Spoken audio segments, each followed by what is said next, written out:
بسم الله الرحمن الرحيم قل هو الله أحد الله الصمد لم يلد ولم يولد ولم يكن له كفوا أحد.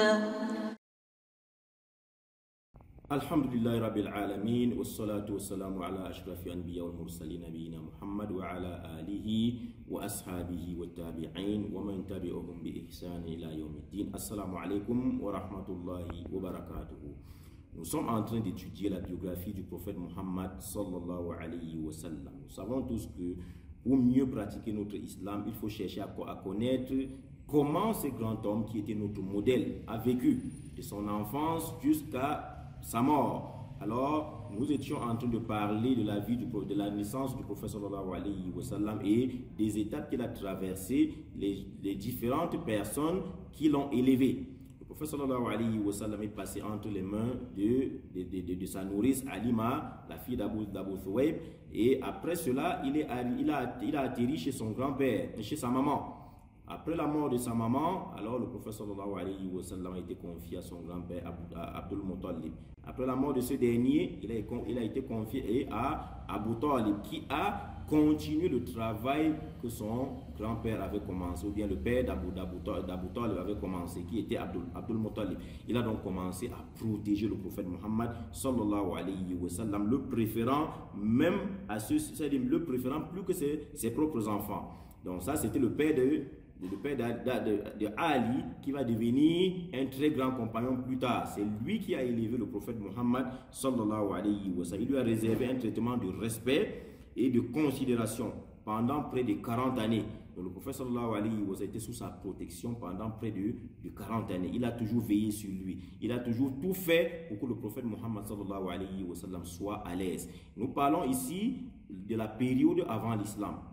C'est une façon de nous faire comprendre que lorsque Allah subhanahu wa ta'ala veut faire de vous un grand, alors il vous fait traverser des étapes et il met de la compassion dans le cœur de tous ceux qui vont vous élever. Ça a été le cas avec le prophète sallallahu alayhi wa sallam, parce que tous ceux chez qui il est passé étaient des grandes personnes qui l'aimaient, qui le préféraient plus que tous les autres enfants et qui lui donnaient cette affection dont il avait besoin. Chaque enfant a besoin d'affection.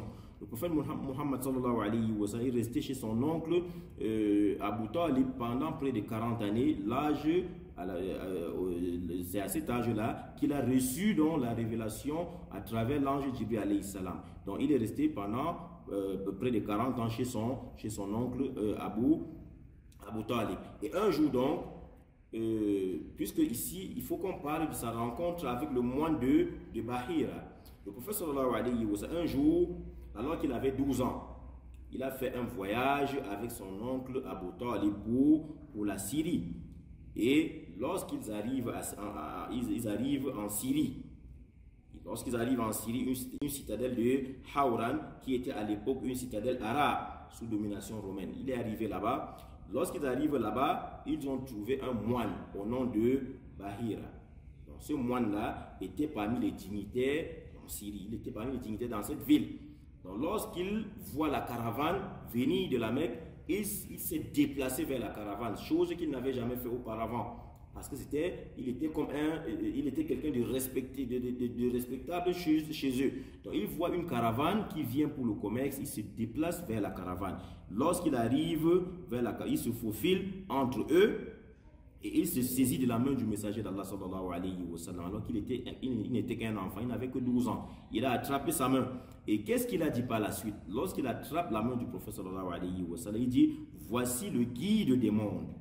Voici le messager des mondes, celui qu'Allah envoie par clémence à l'égard des mondes. Il parle comme ça à un enfant qui n'a même pas encore reçu la révélation. Il a eu cette sensation, il a compris que cet enfant n'était pas un enfant comme les autres enfants. Il a prononcé cette parole: voici le guide des mondes, voici le messager du Seigneur des mondes, celui qu'Allah envoie par clémence à l'égard des mondes.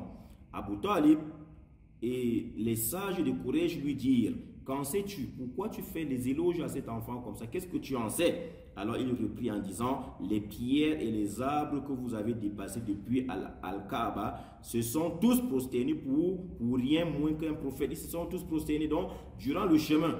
tous les arbres, tous les cailloux que vous avez traversés en route se sont prosternés pour cet homme-là. Et j'ai la forte conviction que ce que je vous dis est vrai. Je le reconnais par quoi? Par le sceau de la prophétie qui, telle une pomme, est au-dessus du cartilage de son épaule. Nous retrouvons ce prophète dans nos livres. Donc le moine a rassuré Abu Talib ainsi que les dignitaires Qurayshites qu'ils ont lu ça dans leurs livres, qu'un autre prophète devait venir. Et il a vu ce signe-là sur le prophète sallallahu alayhi wa sallam. Alors le moine offrit ensuite l'hospitalité à ses hôtes et demanda à Abu Talib, son oncle, de retourner avec l'enfant et de ne plus jamais le ramener en Syrie.